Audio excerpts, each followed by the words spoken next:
Hello friends, you are watching literature quest. दोस्तों, आज की इस वीडियो में हम जो हमारा फोर्थ सैम्पल पेपर है उसको डिस्कस करेंगे, उसके क्वेश्चन एंड आंसर। और ये काफ़ी ज़्यादा आपके लिए इंटरेस्टिंग होने वाला है बिकॉज इसमें आपके मैंने 30 क्वेश्चन टीचिंग एप्टीट्यूड के इंक्लूड किए हुए हैं, 40 to 45 क्वेश्चन आपके इंग्लिश लिटरेचर के इंक्लूड हैं एंड 20 to 25 क्वेश्चन मैंने इसमें ग्रामर के रखे हैं। तो वीडियो को लास्ट तक जरूर देखना, तभी आपको इसका पूरा बेनिफिट मिल पाएगा। और अगर अभी तक आपने इसके पहले के सेट्स नहीं देखे हैं तो वो भी आप देख लेना प्लेलिस्ट पे जाकर, या फिर मैं डिस्क्रिप्शन में उनका लिंक दे दूंगी, आप वहां से भी उनको देख सकते हैं। और साथ ही जो कम्युनिटी टैब में मैं क्वेश्चंस पोस्ट करती हूँ उनको भी आप जाके देख सकते हैं, वहां पे उनके भी आंसर देने की कोशिश कीजिएगा बिकॉज वो क्वेश्चंस भी काफी इंपॉर्टेंट हो सकते हैं, क्योंकि कोई पता नहीं है कौन सा क्वेश्चन कहाँ से आ जाए एग्जाम्स में। तो चलिए शुरू करते हैं आज का वीडियो।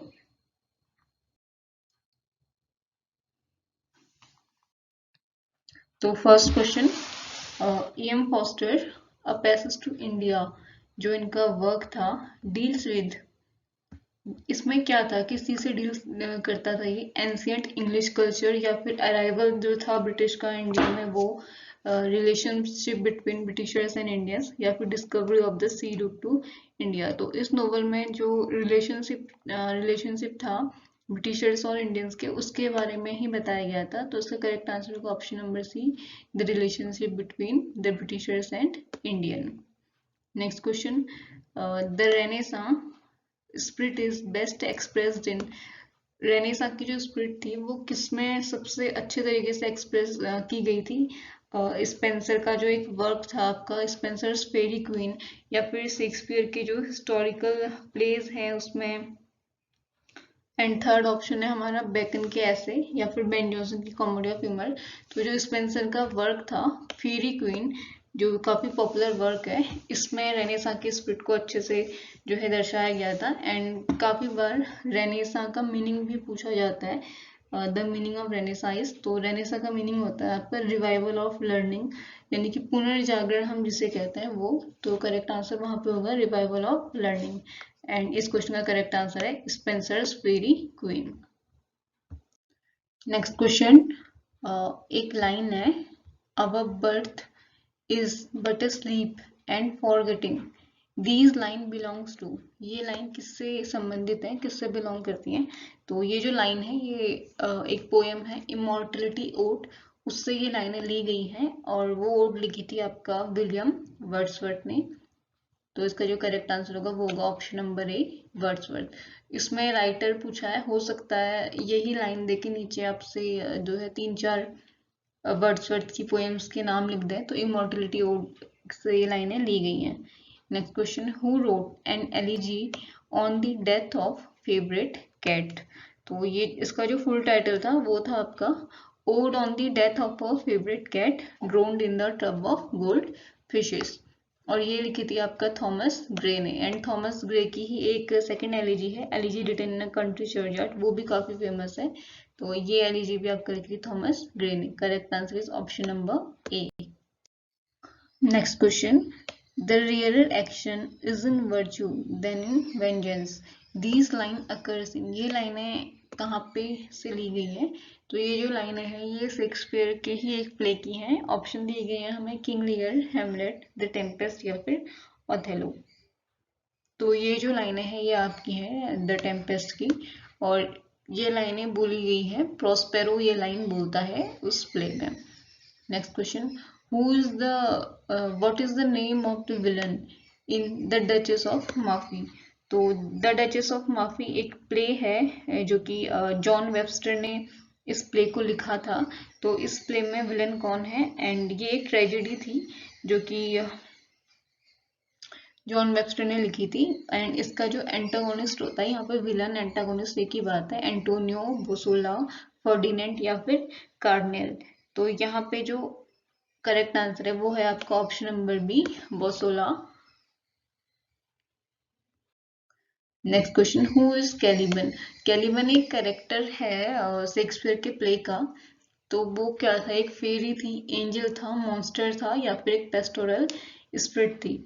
तो जो कैलिबन है वो आपका एक मॉन्स्टर था। Next question, who is the first character to die in the play Hamlet? Hamlet was a play written by William Wordsworth. एक ट्रेजेडी है. इसमें सबसे पहले कौन सा कैरेक्टर जो है वो डेथ होती है, कौन सा कैरेक्टर सबसे पहले मरता है? तो जो सबसे पहले वैसे देखा जाए तो सबसे पहले तो जो किंग हेमलेट था, यानी कि हेमलेट के फादर थे, उनकी डेथ हुई थी, क्योंकि उनके ही घोस्ट की बात की गई है. लेकिन इसका जो सही आंसर है वो माना जाता है पोलोनियस को, जो कि ओफिलिया के फादर हैं. एंड पोलोनियस को आपका हेमलेट मारता है, क्योंकि वो सोचता है कि किसी ने उनकी बात सुन ली है. तो यहाँ पे हमारा करेक्ट आंसर होगा option number C, Polonius. Next question, in which year Wycliffe rendered the Bible into English? Render का मीन्स होता है ट्रांसलेट करना. तो वाइक्लिफ ने बाइबल को कब ट्रांसलेट किया था इंग्लिश में? एंड ये क्वेश्चन ऐसे भी पूछा जाता है कि who translated Bible into English, then our answer will be Wycliffe. तो यहाँ पे जो ऑप्शन दिए हैं वो 1480, 1380, 2080 या फिर 1400. तो यहाँ पे हमारा करेक्ट आंसर होगा option number B, 1380. Next question, who has published his essays under the title The Round Table? The Round Table एक टाइटल दिया था अपने एसेज को, वो किसने दिया था? Thomas De Quincey, Coleridge, Thomas Carroll या फिर विलियम हैजलिट ने. तो जो इसका करेक्ट आंसर है वो है William Hazlitt. Next question, who called Hamlet a dramatic failure? Hamlet को एक ड्रामेटिक फेलियर किसने कहा था? इलियट, हॉपकिंस, कॉलरिज या फिर Quincey. So the correct answer is T S. Eliot. T S. Eliot की जो एक्चुअल लाइन थी वो ये थी कि मतलब उन्होंने हेमलेट को एक आर्टिस्टिक फेलियर कहा था. तो यहाँ पे भी हमारा आंसर टी.एस. इलियट ही होगा. Next question, who was the editor of quarterly review? William Gifford, John Wilson, Francis Jeffrey या फिर Saviours Landor. So the correct answer is, जो क्वार्टरली रिव्यू है यहाँ पे इसका करेक्ट आंसर है William Gifford. Correct answer is option number A. Next question, Charles Dickens left one novel unfinished, which of this? एक novel Charles Dickens की unfinished थी, वो कौन सी है? Edwin ड्रूइट, our mutual friend, डोम्बी and सन या फिर लिटिल डॉरेट. सो यहाँ पे जो करेक्ट आंसर है वो है ऑप्शन नंबर ए, एडविन ड्रूइट, जो कि इनकी अनफिनिश्ड नॉवल है. Next question, the phrase stormy sisterhood. Stormy sisterhood एक फ्रेज है, एक मुहावरा है. इज अप्लाई टू किसके लिए अधिकतर वो यूज किया जाता है? Charlie Bronte, Emily Bronte, Anne Bronte या फिर ऑल ऑफ दीज. तो ये इन तीनों के लिए ही जो है आपका यूज किया जाता है स्टॉर्मी सिस्टरहुड. सो हमारे यहाँ पे करेक्ट आंसर होगा all of three. Next question, which of the following novels is called a novel without a hero? इन सब में से तो Mill on the Floss, Northanger Abbey, Vanity fair या फिर पिकविक पेपर्स. तो जो वैनिटी फेयर है इस नॉवल को कहा जाता है a novel without a hero. So the correct answer is option number C, Vanity Fair. Next question, the Time Machine is. Time Machine क्या थी? A satire on the age of machinery या फिर picture of future, scientific imagination या फिर discovery of space. तो जो time machine थी वो एक साइंटिफिक इमेजिनेशन था, जो कि आपका एच.जी. वेल्स ने पब्लिश किया था 1895 में. एक्चुअली टाइम मशीन जो है वो एक नोवेला थी. नोवेल से ही रिलेटेड है, बट वो नोवेल से थोड़ी छोटी होती है. तो जो भी उनका साइंटिफिक फिक्शन था, साइंटिफिक इमेजिनेशन था, उसी के ऊपर ये बेस्ड थी. इस पे एक मूवी बन चुकी है, शायद आपने वो मूवी देखी भी होगी. नहीं देखी है तो देख लेना, काफी इंटरेस्टिंग सा कुछ है. और ओरिजिनली ये 1895 में ही पब्लिश हुई थी. Next question, who is the author of the popular story God lives in the Panch? तो ये जो स्टोरी, ये जो God lives in the Panch, ये स्टोरी आपकी आईसीएससी बोर्ड के आई थिंक क्लास 10th के चैप्टर में भी है. और ये आपका लिखा था मुंशी प्रेमचंद्र ने. ये एक स्टोरी है दो प्रोटोगोनिस्ट की, जुम्मन शेख और अलगू चौधरी. उन दोनों के ही रिलेशनशिप जो है उस पर ही बेस्ड ये पूरी की पूरी स्टोरी है. तो यहाँ पे जैसे करेक्ट आंसर होगा वो होगा option number B, Premchandra. Next question, who is the author of the play humorous day mirth? Humorous day mirth एक एलिजाबेथ नीरा का आपका स्टेज प्ले है। ये एक कॉमेडी थी जो कि आपकी लिखी थी जॉर्ज चैम्पन ने। तो correct answer is option number C. Next question, Imogen is the heroine of which play. Imogen कौन सी प्ले की हीरोइन थी? ये आपका सिम्बेलाइन जो प्ले था विलियम वर्ड्सवर्थ ने लिखा था, उसकी हीरोइन थी। So the correct answer is option number C. Next question, we are such a stuff as dream are made on, who speak these lines। तो ये जो लाइन है ये प्रोस्पेरो बोलता है इन द टेम्पेस्ट की ये लाइन है। सो जो correct answer is option number D, Prospero. Next question, which of the following is not a university wit. इन सब में यूनिवर्सिटी विट कौन नहीं है? तो ऑप्शन है मान लो तो है जॉन वेबस्टर, जॉर्ज पीले या फिर थॉमस किट। तो ये भी है एंड जॉर्ज पील ये भी है। सो इसका जो करेक्ट आंसर होगा वो होगा option number B, John Webster. Because question लिखा है नॉट यूनिवर्सिटी विट। कभी कभी इस टाइप का क्वेश्चन आता है तो क्वेश्चन पूरा नहीं पढ़ के सीधे हम क्या करते हैं, मान लो पे टिक कर देते हैं। तो कभी भी क्वेश्चन को पूरा पढ़ना चाहिए। हर क्वेश्चन के 3 पार्ट्स होते हैं, कुछ कीवर्ड्स होते हैं। किसी में लिखा होता है नॉट अ यूनिवर्सिटी विट या किसी में लिखा होता है which of the following is a university wit. तो हमेशा क्वेश्चन को पूरा जो है पढ़ लेना चाहिए, उसके बाद ही उसका आंसर करना चाहिए। Next question, the first tragedy, English की हमारी first tragedy God book was later given the title. तो ये जो ट्रेजेडी है ये आपका 1561 में पब्लिश हुई थी। और ये आपका जो कहते हैं परफॉर्म हुई थी, क्योंकि पहले जो प्ले हैं वो परफॉर्म किए जाते थे, वो क्रिसमस सेलिब्रेशन के टाइम पे ये परफॉर्म हुई थी और क्वीन एलिजाबेथ के सामने ये जो है ये परफॉर्म हुई थी। एंड इसका जो दूसरा नेम है या बाद में इसको जो दूसरा टाइटल दिया गया था उसके बारे में यहाँ पे पूछा गया है। तो जो इसका करेक्ट आंसर होगा वो होगा Ferrex and Porrex. The correct answer is option number D. Next question, Shaw's Man on Destiny is a satire on. जो शो का ये वर्क है मैन ऑन डेस्टिनी, किसके ऊपर सटायर था? Defence on fate, human ambition, desire on fame या फिर hero worship पे। तो जो इसका ये जो प्ले था ये आपके हीरो वर्शिप पे एक सटायर था, एक कटाक्ष था। So the correct answer is option number A, hero worship. Next question, who wrote preface to the Untouchable. The Untouchable novel written by Mulk Raj Anand. तो इसका प्रीफेस किसने लिखा था? Preface means introduction. Who wrote the introduction to Untouchable, ऐसे भी question आता है। तो फॉस्टर ने, रॉबर्ट ग्राहम ग्रीन ने, आर्कन रैंड ने या फिर एफ.आर. लेविस ने। सो जो करेक्ट आंसर है वो है आपका ई.एम. फॉस्टर। ई.एम. फॉस्टर ने ही इसका प्रीफेस लिखा था एंड ई.एम. फॉस्टर ने हेल्प किया था द अनटचेबल को आपका पब्लिश करने में। Next question, Which American poet is hailed as the representative poet of America? किसको कहा जाता है अमेरिका का representative poet? Robert Frost, Walt Whitman, R.W. Emerson या फिर एडगर एलन को। तो जो वॉल्ट विटमैन है हमारे, इनको ही अमेरिका का रिप्रेजेंटेटिव पोएट कहा जाता है। तो option number B is the correct answer.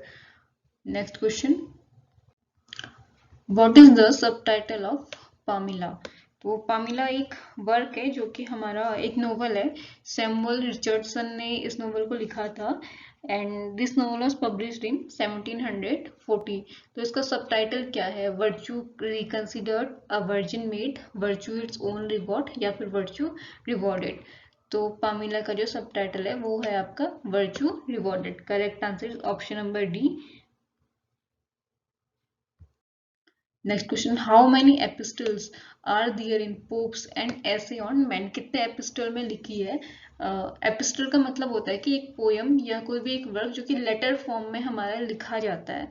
तो कितने एपिस्टल हैं एन एसे ऑन मैन में? 1, 2, 3 या 4। तो जो इसका करेक्ट आंसर है वो है ऑप्शन नंबर डी, यानी कि 4। There are 4 epistles in an Essay on Man.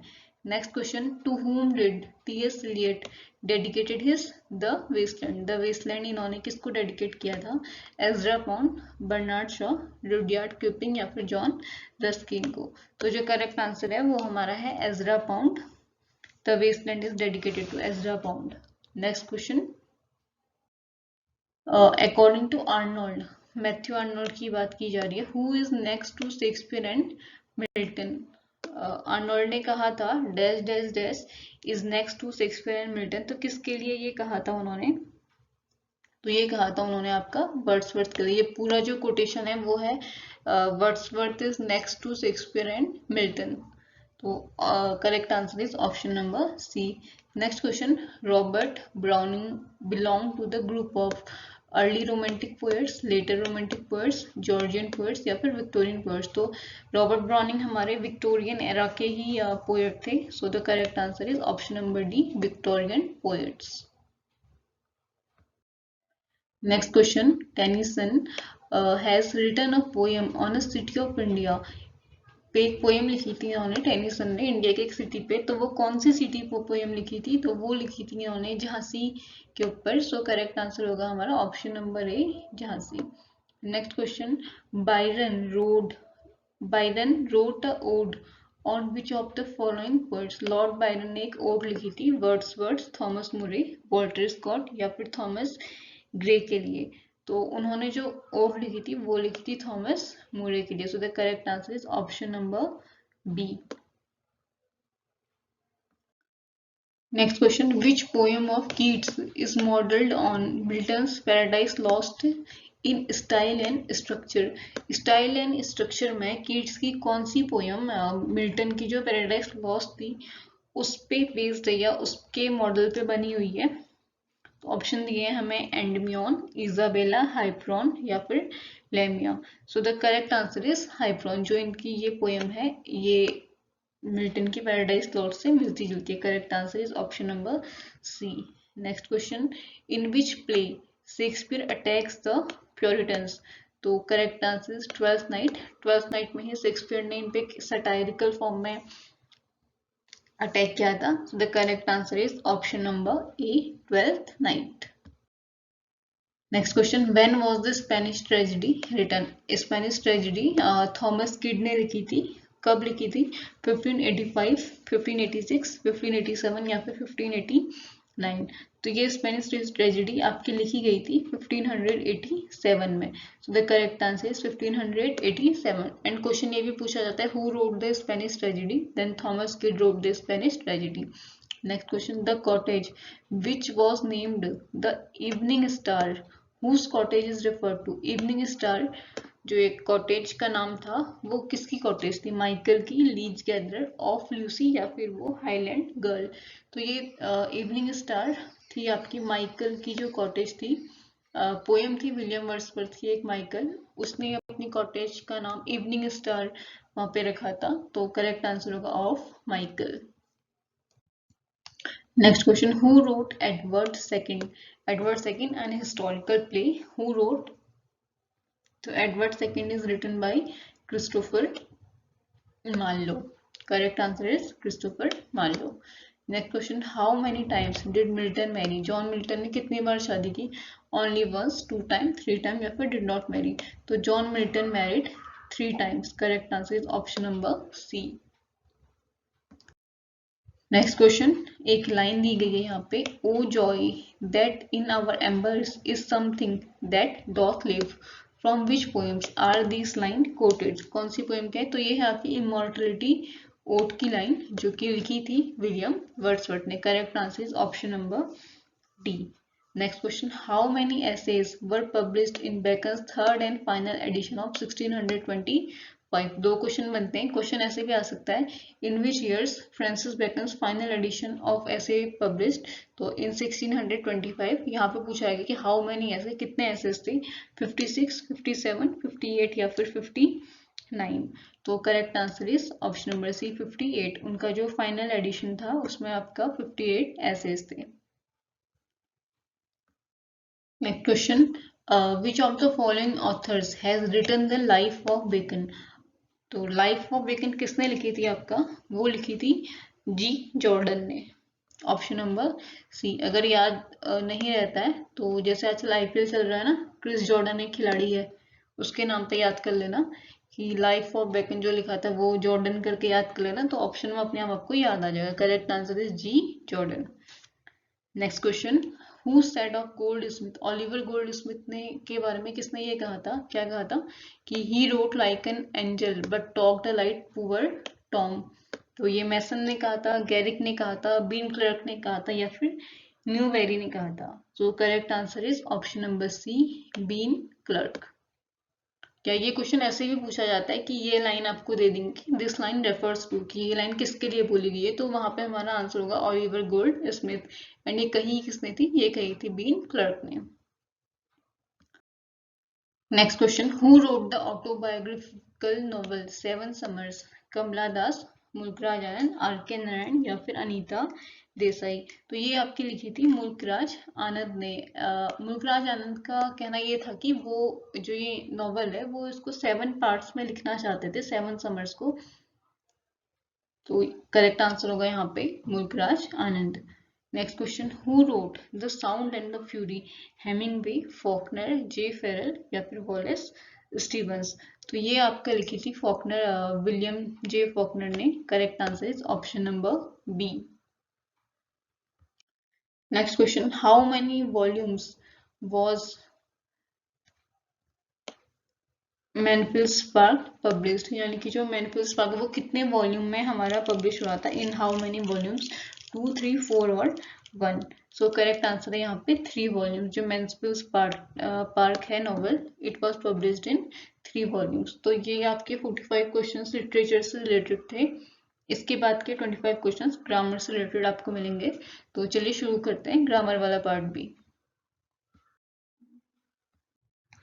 Next question, river of blood flowed on the battlefield, यानी कि बैटलफील्ड में, जंग के मैदान में खून की नदियां बह रही हैं। ये जो सेंटेंस है इसमें फिगर ऑफ स्पीच का पता करना है कि सिमली है, मेटाफर है, हाइपरबोल है, या फिर अलिट्रेशन है। तो यहाँ पे जो यूज किया गया है वो है हाइपरबोल। हाइपरबोल मीन्स अतिशयोक्ति। जब किसी भी चीज को हम बढ़ा चढ़ा के यूज करते हैं, बढ़ा चढ़ा के किसी बात को बोला जाता है, तो वहां पे हमारा हाइपरबोल का यूज होता है। अगर इसी सेंटेंस को इस तरीके से बोला जाता कि the battlefield is like river of blood, तो वहां पे हमारा आंसर हो जाता है सिमली, क्योंकि वहां पे एज और लाइक का यूज किया है। बट यहाँ जब डायरेक्टली किसी चीज को बोला जाता है बहुत बड़ा चढ़ा के, तो वहां पे हमारा आंसर होगा hyperbole. Next question, the idiom double Dutch. Double Dutch means, double Dutch का मीनिंग क्या है, language spoken by the Dutch, या फिर अनइंटेलिजिबल लैंग्वेज, लॉन्ग डिस्टेंस मार्च, या फिर नन ऑफ दीज। तो डबल, इसका जो आंसर है वो है आपका अनइंटेलिजिबल लैंग्वेज। अनइंटेलिजिबल मतलब होता है कोई चीज जो इम्पॉसिबल होती है, बहुत मुश्किल होता है जिस चीज को समझने में, वो उसका वो है या अनइंटेलिजिबल। तो डबल डच मीन्स एक ऐसी लैंग्वेज जो समझने में बहुत ज्यादा कठिन है। So the correct answer is option number B. Next question, the Chinese dash invented printing. Option है हैव, हैज, हैजंट, या फिर इज। तो यहाँ पे जो करेक्ट आंसर आएगा वो आएगा हैव, बिकॉज द चाइनीज, यानी चाइनीज को, इसके पहले हमने आर्टिकल का यूज किया है, द डेफिनेट आर्टिकल का यूज किया गया है। तो जो चाइनीज है वो अपने आप ही हमारा प्लूरल हो जाएगा, तो इसके लिए हम यहाँ पे जो वर्ब है वो भी हम प्लूरल का ही यूज करेंगे। सो द करेक्ट आंसर होगा वो हमारा होगा have. Next question, use of this dash for 4 days will cure you of your illness. क्या आएगा, फिजिक्स, या फिर फिजिकल। तो यहाँ पे जो करेक्ट ऑप्शन होगा वो होगा हमारा फिजिक, क्योंकि फिजिक का मतलब एक मतलब ये भी है कि दवा या फिर औषधि, यानी कि इस दवा का यूज करने से कुछ टाइम के बाद आपकी इलनेस जो है वो उसका क्योर हो जाएगा। उसका correct answer is option number A. Next question. He is repairing his car with a view dash it to sell it, to selling it, for selling it, to have sold. तो यहाँ पे आएगा to sell it, infinitive to sell का यहाँ पे use होगा। Next question, dash you live happily and long, will, shall, may, या फिर can। तो यहाँ पे आपका use होगा वो होगा may का, क्योंकि किसी को भी मतलब जैसे हम बोलते हैं ना, may you live long, may God fulfil your wishes. जब हम किसी को कोई एक ब्लेसिंग के फॉर्म में हम कुछ बात करते हैं, कुछ बोला जाता है, तो वहां पे अधिकतर यूज किया जाता है मे का। तो यहाँ पे करेक्ट आंसर होगा ऑप्शन नंबर सी, मे। अगला ऑप्शन देखते हैं, A life history written by somebody else. Life history written by somebody else, किसी और के द्वारा किसी की लाइफ हिस्ट्री लिखना, उसको क्या बोलते हैं? ऑटोबायोग्राफी, बायोग्राफी, एंथोलॉजी या फिर नन ऑफ दीज। तो किसी और के थ्रू जब किसी की लाइफ हिस्ट्री लिखी जाती है उसको हम बोलते हैं बायोग्राफी। और अगर खुद से कोई अपनी स्टोरी लिखता है तो उसको बोलते हैं ऑटोबायोग्राफी। ऑटो मतलब खुद से, बायोग्राफी मतलब जीवनी। तो correct answer is option number B. Next question, lingua franca Italian word है, मीन्स, इसका मतलब क्या होता है? Common language for all, arranged for a special purpose, या फिर इन द मीन टाइम, या फिर मैन ऑफ लेटर्स। तो लिंगवा फ्रेंका मीन्स एक कॉमन लैंग्वेज जो सबके लिए एक समान हो। तो करेक्ट आंसर होगा हमारा option number A, a common language for all. Next question, very few people believe that the ages of sin are death, या फिर नो एरर। एरर फाइंडिंग का क्वेश्चन है। तो जैसे ये ए है, it was B, C and इसको हम डी मानते हैं। तो यहाँ पे एरर कौन से पार्ट में है, या फिर किसी भी पार्ट में एरर नहीं है, पूरा सेंटेंस सही है। तो यहाँ पे जो हमारा एरर है वो हमारा सी पार्ट में है, the wages of sin are death. इसमें एरर क्या है कि यहाँ पे आर का यूज नहीं होगा, यहाँ पे आर की जगह आपके इसका यूज होगा। अब ऐसा क्यों होगा? बिकॉज आप कहेंगे यहाँ पे तो एस लगाइए, प्लूरल है, लेकिन कुछ नाउन ऐसे होते हैं जिनमें एस तो लगा होता है लेकिन वो फिर भी सिंगुलर ही होते हैं। एंड वेजेस भी हमारा सिंगुलर है, इसके साथ जो हम वर्ब का हम यूज करेंगे वो भी हम सिंगुलर ही करेंगे। तो अगर हम इसको सही करते तो इसका ये पूरा सेंटेंस होता, very few people now believe that the ages of sin is death. तो करेक्ट आंसर होगा हमारा ऑप्शन नंबर सी, यानी कि इसमें जो एरर है वो हमारा है ऑप्शन नंबर सी में। Next question, the antonym, antonym यानी कि विलोम शब्द ऑफ एडवांस, एडवांस का एंटोनिम क्या है? ऑप्शन इसमें दिए गए हैं हमें, फॉलो, सबमिट, डिस्प्रेस या फिर रिट्रीट। तो एडवांस का हमारा मीनिंग होता है मतलब आगे, किसी चीज में आगे बढ़ना। एंड यहाँ पे देखिए फॉलो, फॉलो का मतलब है प्रोसीड करना किसी चीज को। सबमिट मीन्स किसी चीज को सबमिट करना, जमा करना। एंड डिस्प्रेस, डिस्प्रेस मीन्स किसी चीज को फैलाना या फिर फैलना। एंड रिट्रीट जो वर्ड है, रिट्रीट का मीन्स होता है मतलब टेकिंग बैक, किसी चीज को विड्रॉ करना, बैक करना। तो जो एडवांस का करेक्ट एंटोनिम हो रहा है हमारा इन चारों वर्ड्स में, वो है हमारा ऑप्शन नंबर बी, रिट्रीट। अगला क्वेश्चन देखते हैं, choose the word correctly spelled. Spelling बहुत पूछी जाती है, ध्यान रखना। तो रिदम जो है, रिदम वर्ड की यहाँ पे स्पेलिंग है आर वाई, ये तो गलत है। R Y T H M, इस ये भी गलत है। R H Y T H M या फिर R H I T H Y U M. तो करेक्ट आंसर है यहाँ पे रिदम। रिदम मैंने सिर्फ ये सैंपल दिया है आपको कि ये भी पूछा जाता है, तो यहाँ पे कुछ भी पूछा जाए तो स्पेलिंग्स को भी प्लीज जरूर देख लेना। नेक्स्ट क्वेश्चन है, change the voice. Active passive voice की बात की गई है। द न्यूज प्लीज्ड हिम, ये सेंटेंस है, इसका वॉइस चेंज करना है। ऑप्शन है हमारे पास, he was pleased by the news, he was pleased with the news, या फिर he was pleased to the news, या फिर नन ऑफ दीज। तो यहाँ पे जो करेक्ट आंसर होगा वो होगा ही was pleased with the news. जब भी हमारे पास कभी भी प्लीज्ड, सेटिस्फाइड या फिर चार्म्ड ये शब्द आते हैं तो वहां पे हम विद का यूज करते हैं, ना कि बाय का यूज करते हैं। और यहाँ पे भी देखिए प्लीज्ड यहाँ पे आया है तो इसलिए हमने यहाँ पे विद का यूज किया है। So correct answer is option number B.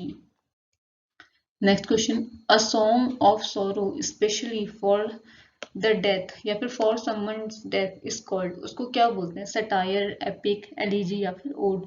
तो इसका आंसर होगा हमारा एलिजी, क्योंकि एलिजी किसी की डेथ का जो शोक व्यक्त करने के लिए लिखा जाता है उसे हम एलिजी कहते हैं। Next question, the inspector was caught red handed, इसका मीनिंग है फाउंड विद हैंड टाइड, या फिर caught with dirty hands, cot in the act of committing the crime, या फिर कॉट क्विकली। हिंदी में बोलते हैं ना कि वो रंगे हाथों पकड़ा गया, तो वही यहाँ पे बात है। तो इसका जो करेक्ट आंसर होगा वो होगा option number C, caught in the act of committing the crime. Next question, choose the correct antonym of considerable. तो कंसिडरेबल का मीनिंग है इम्पोर्टेंट या फिर सफिशिएंट भी इसका एक मीनिंग होता है। और यहाँ पे ऑप्शन हमें दिए हैं यूजुअल, मतलब कि सामान्य जिसको हम बोलते हैं वो, एंड कॉमन का मीन्स भी सामान्य है, इनअटेंटिव मीन्स कि जिस मतलब जो अटेंटिव नहीं है, एंड नेक्स्ट ऑप्शन है हमारा इनएडिक्वेट। तो इनएडिक्वेट का मतलब होता है कि इनसफिशिएंट, इसका जो सिनोनिम दूसरा है वो इनसफिशिएंट, एंड कंसिडरेबल का एक मीनिंग है सफिशिएंट या फिर पर्याप्त। तो इसका जो करेक्ट एंटोनिम होगा यहाँ पे वो होगा ऑप्शन नंबर डी, इनएडिक्वेट।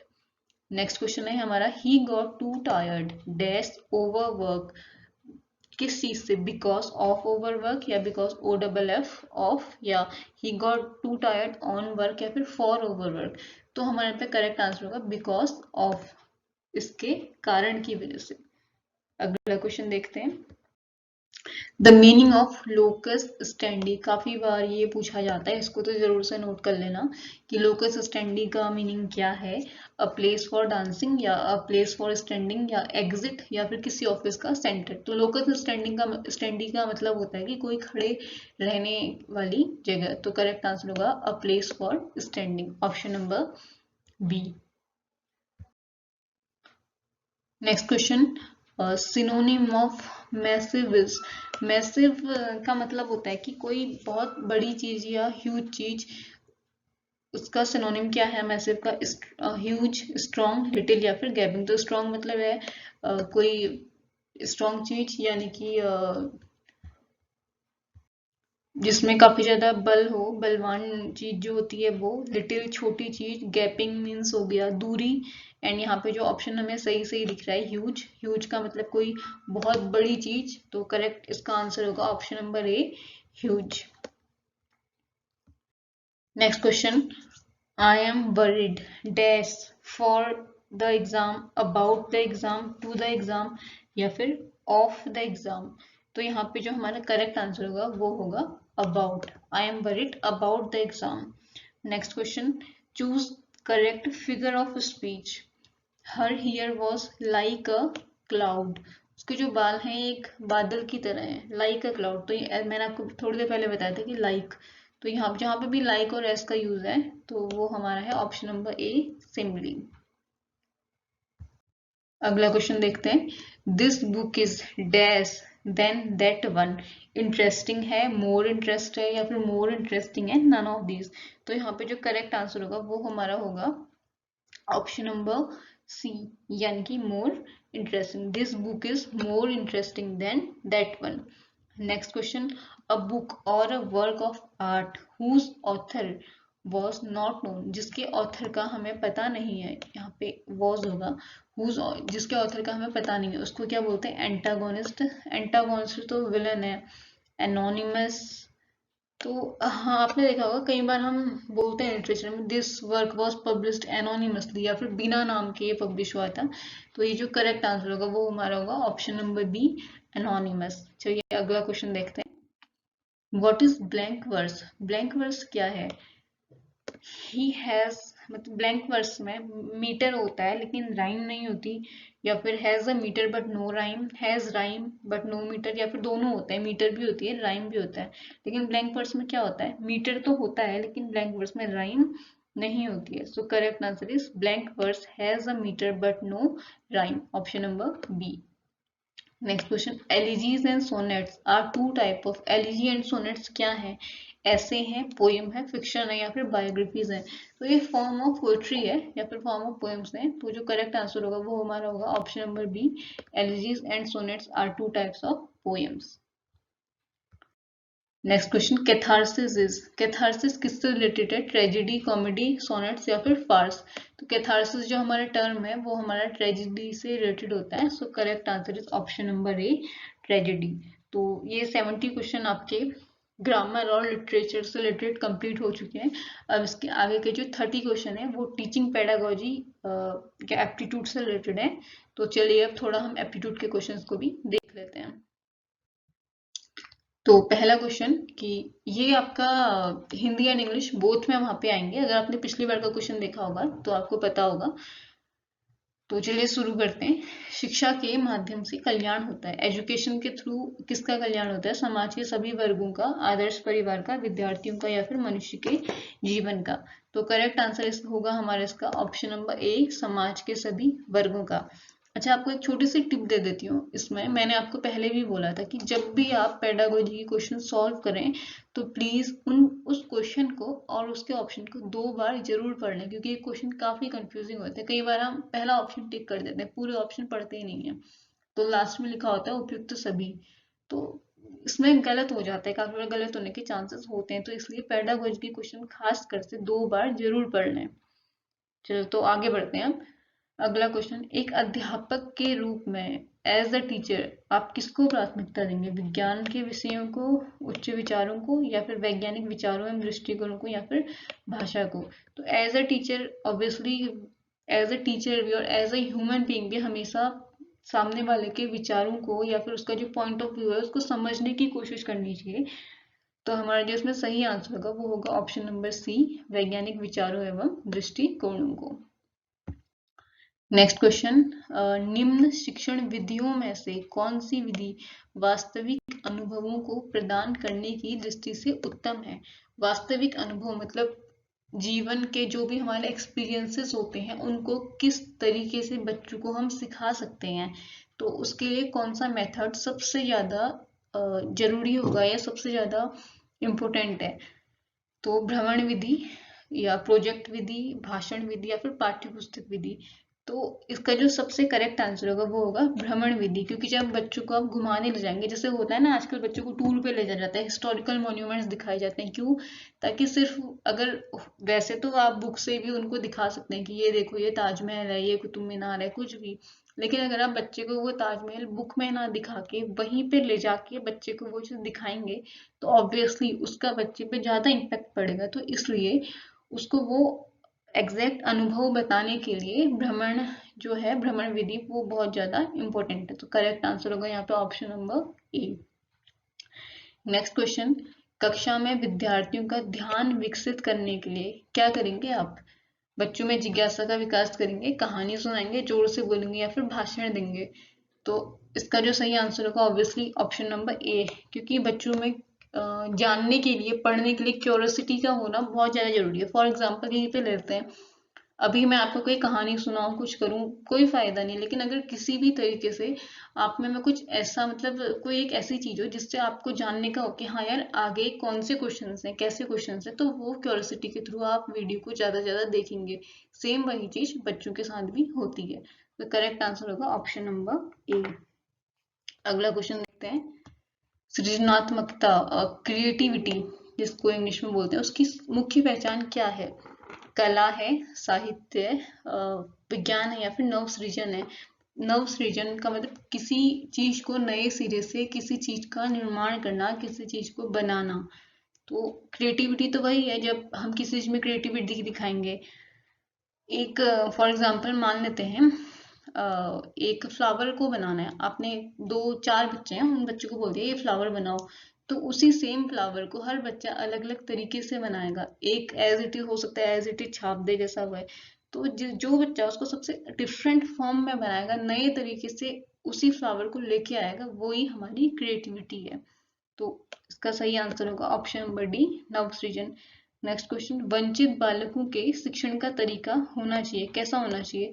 कठोर होना चाहिए, समान होना चाहिए, लचीला होना चाहिए, या फिर आदेशात्मक होना चाहिए?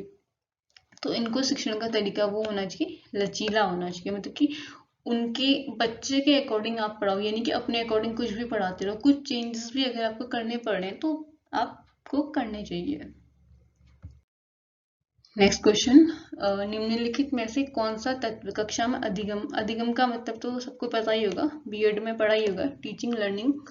तो अधिगम हेतु सहायक हो सकता है, यानी पढ़ने के लिए कौन सा चीज जो है सहायक हो सकता है? कि बच्चों में अधिगम हेतु प्रेरित करने के लिए परीक्षणों की संख्या को बढ़ाना, या अध्यापक द्वारा बच्चों की स्वायत्तता, उनकी जो इंडिपेंडेंस है उसको बढ़ाना, या फिर समानता के लिए किसी एक ही तरीके से पढ़ाना, मतलब आप बुक से पढ़ा रहे हैं तो बुक से ही पढ़ाओ, या भाषण दे रहे हैं तो भाषण दे के ही पढ़ाओ, या फिर कालांश की अवधि को बढ़ाना, या फिर जो पीरियड टाइम है 45 से आपने 50 मिनट का कर दिया या 60 मिनट का कर दिया। तो यहाँ पे जो करेक्ट आंसर होगा वो होगा ऑप्शन नंबर बी, कि कोई भी ऑप्शन मिलता है आपको, चाहे क्वेश्चन कैसा भी हो, अगर वहां पे बच्चों की बात की जा रही है कि बच्चों की क्रिएटिविटी को बढ़ाना या बच्चों की स्वतंत्रता को बढ़ाना, तो सीधे सीधे वही ऑप्शन हमारा जो होता है पेडागोजी में सही होता है। क्योंकि जो RTI है, जो एजुकेशन है, राइट टू एजुकेशन, उसमें बालक को ही सब कुछ माना गया है, टीचर कुछ भी नहीं कर सकता है, सारा कुछ बच्चा ही है, तो बच्चे के अकॉर्डिंग हमको सब कुछ करना है। नेक्स्ट क्वेश्चन, शिक्षा क्या है, व्हाट इज एजुकेशन? कि अध्यापक द्वारा मिलती है, हाँ मिलती तो है। शिक्षा पुस्तकों में होती है, होती है। शिक्षा धन कमाने की उपयुक्त प्रक्रिया है, ओके। अगला क्वेश्चन, शिक्षा जीवन पर्यंत होने वाला अनुभव एवं ज्ञान है। तो पूरे लाइफ टाइम हम कुछ ना कुछ कहीं ना कहीं से सीखते रहते हैं, तो एजुकेशन वही है। जरूरी नहीं है कि स्कूल ही जा रहे हैं तो वही सीख रहे हैं, कहीं से भी अगर कुछ भी हमें सीखने को मिल रहा है तो वो educational. Correct answer is option number C. Next question, सीखने के लिए खेल विधि प्ले वे मेथड उपयोगी है, कौन सी एज में है? ये बाल्यावस्था में है, पूर्व शैशवावस्था में, युवावस्था है, फिर किशोरावस्था? तो सीधे सीधे आंसर होगा बाल्यावस्था की, और बाल्यावस्था को ही हमारे खिलौने की आयु भी कहा गया है। अगला क्वेश्चन देखते हैं, IQ, इंटेलिजेंट क्वेश्चन, बुद्धि लब्धि, इसका सूत्र क्या है? इसका formula MA upon CA into 100, या CA upon MA into 100, EA upon CA into 100, या फिर इनमें से कोई नहीं। अच्छा, IQ का सूत्र किसने दिया था, ये मुझे कमेंट में बताना कि IQ का सूत्र किसने दिया था। और जिसका करेक्ट आंसर है वो होगा option number A, MA upon CA into 100। Mental age और cumulative age into 100। Next question, अच्छी स्मृति जो हम याद रखते हैं ना, उसकी क्या विशेषताएं हैं? जल्दी पहचान, अच्छी धारणा, शीघ्र पुनर्स्मरण, रिकॉलिंग जिसको बोलते हैं, या फिर ये सभी? तो ये सभी के सब जो है अच्छी स्मृति, अच्छी मेमोरी की विशेषताएं हैं। करेक्ट आंसर होगा option number D. Next question, Bharat के संविधान का कौन सा अनुच्छेद पूछा जाता है काफी बार शिक्षा के अधिकार का प्रावधान करता है? तो शिक्षा का अधिकार हमारा राइट टू एजुकेशन, जो कि निःशुल्क है, अनिवार्य शिक्षा है, वो हमारा अनुच्छेद 21A में जोड़ा गया था। करेक्ट आंसर होगा इसका option number C. Next question, NCF 2005 national curriculum framework का प्रारंभ रविन्द्रनाथ टैगोर के किस निबंध से होता है? ठीक है, इंपॉर्टेंट क्वेश्चन है कि रविन्द्रनाथ टैगोर के निबंध से ये इसकी स्टार्ट हुई थी। एंड NCF का ही जो मेन जो इसका मोटिव था वो शिक्षा बिना बोझ के। एंड इसमें एक क्वेश्चन और पूछा जाता है कि कौन सी समिति में जो है NCF का निर्माण हुआ था? तो हमारी यशपाल समिति के थ्रू इसका निर्माण हुआ था।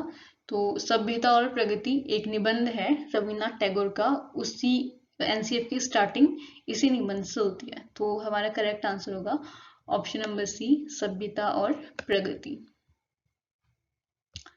नेक्स्ट क्वेश्चन, छात्रों के निम्नलिखित में से किस गुण को, कौन सी क्वालिटी ऐसी होगी जिसको आप सबसे ज्यादा इंपोर्टेंस देंगे?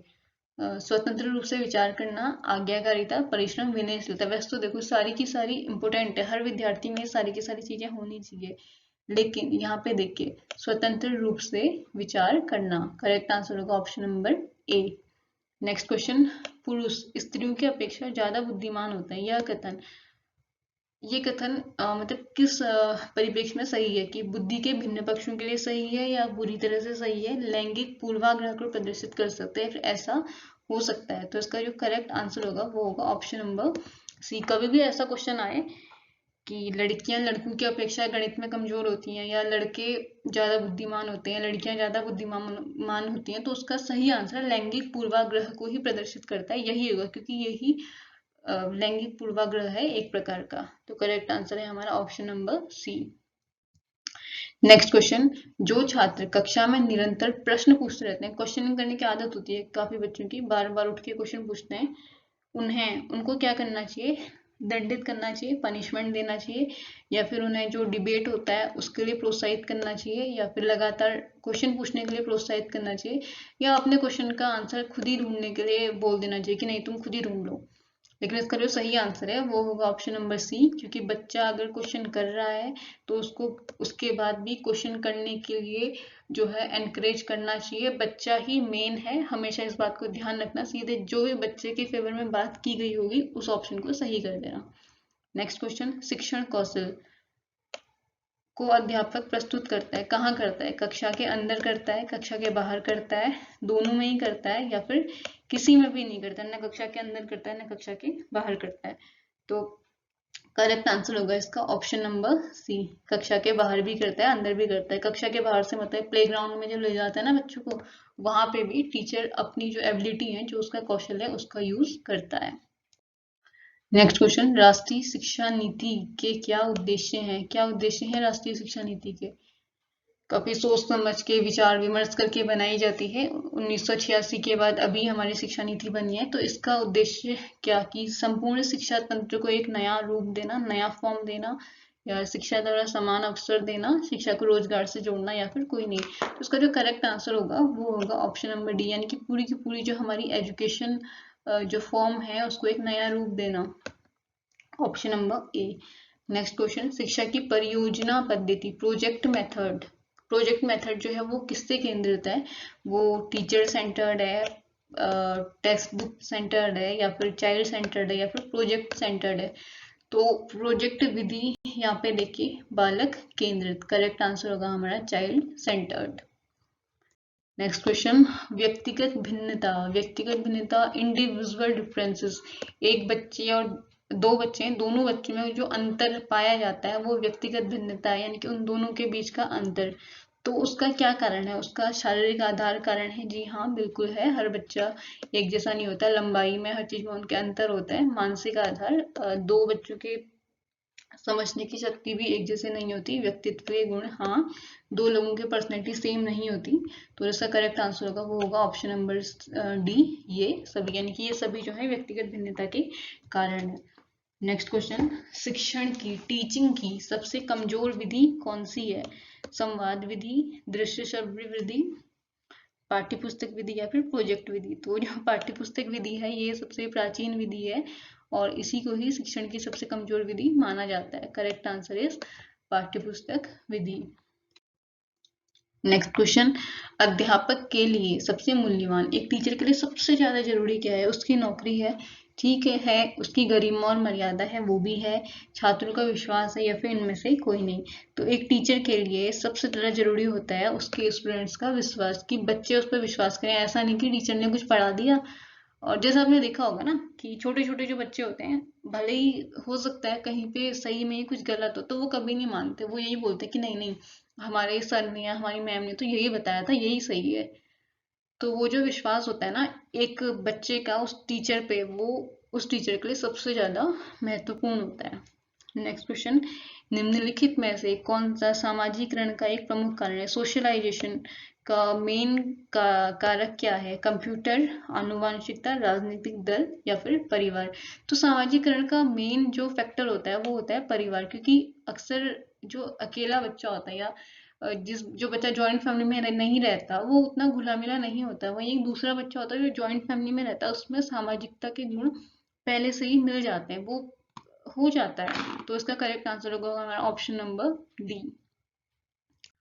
नेक्स्ट क्वेश्चन, सीखने का जो प्रयास एवं भूल का सिद्धांत था वो किसने प्रतिपादित किया था?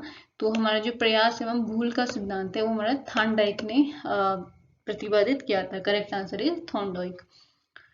नेक्स्ट क्वेश्चन, निम्नलिखित में से कौन सा छात्रों में लोकतांत्रिक मूल्यों की स्थापना करता है? पुस्तकें करती हैं, प्रार्थना सभा, वार्षिक उत्सव, या फिर खेल का मैदान? करेक्ट आंसर होगा इसका ऑप्शन नंबर डी, खेल का मैदान। नेक्स्ट क्वेश्चन, बच्चों की त्रुटियां, त्रुटियां मीन्स बच्चों की गलतियां, बच्चों की मिस्टेक्स, उसके बारे में कौन सा कथन सही है? ये कह रहा है कौन सा कथन सही है, कि बच्चों की त्रुटियां उनके सीखने की प्रक्रिया का अंग है, ठीक है। बच्चे तब गलती करते हैं शिक्षक सौम्य हो और उन्हें गलती करने पे दंड ना देता हो, या बच्चों की गलतियां हैं जो महत्वहीन है, जहाँ पे बच्चों की गलतियां महत्वहीन है वो ऑप्शन तो सीधा सीधा गलत हो गया। और असावधानी के कारण बच्चे गलतियां करते हैं, ठीक है थोड़ा बहुत, लेकिन जो इसका सबसे करेक्ट जो आंसर निकल रहा है वो है ऑप्शन नंबर ए, बच्चों की त्रुटियां उनके सीखने की प्रक्रिया का एक अंग है, क्योंकि गलतियां भी हमारी जो प्रोसेस होती है हमारी सीखने की, उसका ही एक पार्ट होता है। नेक्स्ट क्वेश्चन, शिक्षा के प्रचार एवं प्रसार से क्या होता है? लोकतंत्र मजबूत होता है, आर्थिक विकास की दर बढ़ती है, अंधविश्वास में कमी आती है, उपयुक्त सभी। तो ये सभी चीज शिक्षा के प्रचार प्रसार से होता है, तो इसका जो करेक्ट आंसर होगा वो होगा ऑप्शन नंबर डी, उपयुक्त सभी। नेक्स्ट है समावेशी शिक्षा से क्या तात्पर्य। समावेशी शिक्षा मतलब, समावेश मतलब सभी का एक साथ होके किसी चीज को करना। तो इसका जो ये ऑप्शन है देखिए, नियमित विद्यालयों में सभी प्रकार के बच्चों का बिना भेदभाव के स्वागत करना, या फिर शिक्षण का विशेष तरीका जिससे सभी बच्चे सीख सकें, शिक्षण के लिए विशेष विद्यालयों का प्रयोग, या फिर उपयुक्त सभी। इसका जो करेक्ट आंसर है वो होगा आपका ऑप्शन नंबर ए, कि ये जो ऑप्शन है वो है नियमित विद्यालयों में सभी प्रकार के बालकों का बिना किसी भेदभाव के स्वागत करना, यानी सभी बच्चों को एक समान मान के एक ही जगह पे सिखाना समावेशी शिक्षा के अंदर इंक्लूड होता है। नेक्स्ट क्वेश्चन, अध्यापन प्रभावशाली हो सकता है यदि अध्यापक कब होगा प्रभावशाली, इफेक्टफुल टीचिंग कब होगी, शिक्षण वहां से प्रारंभ करें जहां से विद्यार्थी पहले से जानते हो, या विषय पढ़ाने का लंबा अनुभव रखता हो, विषय का अच्छा ज्ञाता हो, या यह सभी। तो जब आप लोग ने बीएड में वो क्या बोलते हैं उसको, लेसन प्लान, जो लेसन प्लान बनाए होंगे उसमें वो इंट्रोडक्टरी क्वेश्चंस होते थे ना, कि बच्चों को जो पहले से जानते हैं, पूर्व जो उनका ज्ञान होता है उसको नए ज्ञान से जोड़ के पढ़ाना। तो वही सबसे इफेक्टिव मेथड होता है टीचिंग का, क्योंकि उससे जो बच्चा होता है अपनी उस नॉलेज को अपने पहले की नॉलेज के साथ कनेक्ट कर पाता है। तो उसका करेक्ट आंसर होगा हमारा, शिक्षण को हमेशा टीचिंग को वहीं से स्टार्ट करना चाहिए जहां बच्चा पहले से उस चीज को जानता हो। तभी बच्चे को पहले 1 2 सिखाए जाते हैं, उसके बाद मल्टीप्लीकेशन देन सब्ट्रैक्शन, इस तरीके से बच्चे को सिखाया जाता है step by step. Correct answer is option number A. Next question, मानव आवश्यकताओं का पदानुक्रम किसने दिया था। तो ये दिया था हमारा मैस्लो ने, मनोसामाजिक सिद्धांत, जिसमें उन्होंने सभी चीजों के बारे में बताया था। तो ये आपका आज के 100 क्वेश्चन थे। बेशक वीडियो लंबा जरूर हुआ होगा, लेकिन इसमें आपको पूरी जो जो आपका सिलेबस है उससे इंक्लूडेड सारी चीजें मैंने कोशिश की है कि डालूं, लेकिन एक ही उसमें तो सारे क्वेश्चंस नहीं आ सकते, फिर भी मैंने पूरी कोशिश की कि कोई भी पार्ट आपका छूटे ना। तो ये आज के लिए बस इतना ही, ये एंड है इस लेक्चर का। तो इसके आगे भी मैं इस तरीके के वीडियो लेके आऊंगी। तो अगर आपको ये वीडियो अच्छा लगा तो प्लीज़ एक लाइक तो बनता है, एंड कमेंट करके जरूर बताइएगा। And thank you for watching.